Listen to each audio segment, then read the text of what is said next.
Course overview of what we're going to be covering throughout our training course today. So we're going to start with a little bit of housekeeping and health and safety, and then the first part of the morning we're going to be running through and looking actually at your theory training, what's involved in the theory test, types of questions that you might get asked, common road signs, and how you can break down the questions, look for clues in there, right, to how you might be able to answer it. So if you don't know what the answer is at the end, you've got some idea of being able to sort of like break down the possibilities and narrow it down. So instead of it just being a complete guess, it might be an educated guess at the very worst. Please remember that while we're doing this course, it's really informal. The idea is for you to get out of it as much as you need. So if you've got any questions or you want us to focus in a particular area in more detail, then just ask. Right? It's all run very much to how you require it to be needed. We'll break in for a coffee around about 10:30. Right? It's not set in stone.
Right, and as you know, one of the areas on your theory test that they'll ask you questions on are relating to actually road signs as you're driving around. So, if you look at the screen here, you can see a very common road sign. Circular sign, white background with a black diagonal line going from approximately sort of 1 o'clock down to 7 o'clock. Now, anybody know what that road sign means? National speed restrictions, excellent, or national speed limit, very good. Right.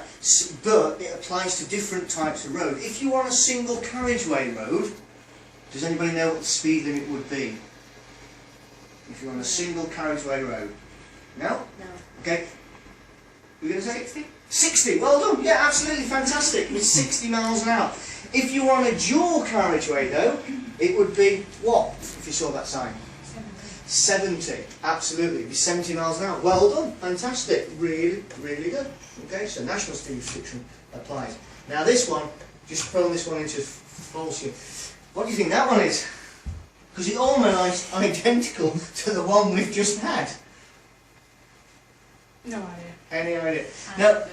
No idea. Okay, it actually means end of restrictions. You would usually find it if you went into a road where, for example, the road was particularly narrow, so wide vehicles, or it had a bridge, or weight restrictions, so it was, you know, heavy lorries, etc., couldn't go down. Right? Then at the end of that period of road, where the weight restrictions or the width or height restrictions no longer applied, you'd see a sign like that.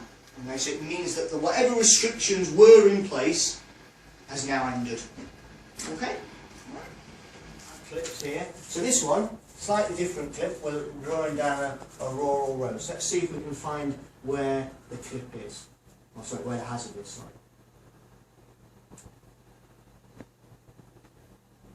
Always remember, it might not be at the beginning, it could be right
So you work your way through the questions, and then when you've answered what you think is correct, click on next, and then move your way along. And then when you've finished the end of it, we'll go back and we'll review the questions and look at any that you have perhaps not got right and why you didn't get them right.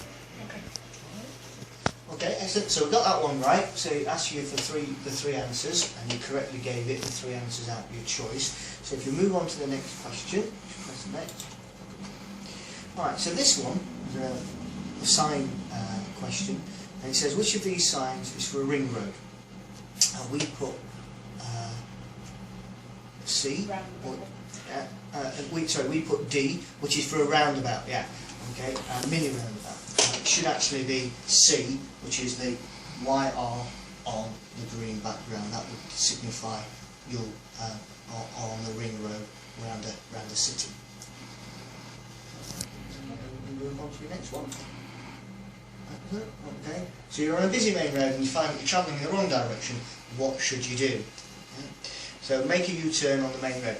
You could do that, and you do see, to be fair, a lot of people actually doing that, particularly minicab drivers, but technically it's not the right thing. What you want to do is you want to move into a side road, a quieter road, and then turn around using either a reverse into the corner to the left or the right, or you turn in the road to actually turn the vehicle around and then go back to your main road and go onto it into the opposite direction. Okay? Okay.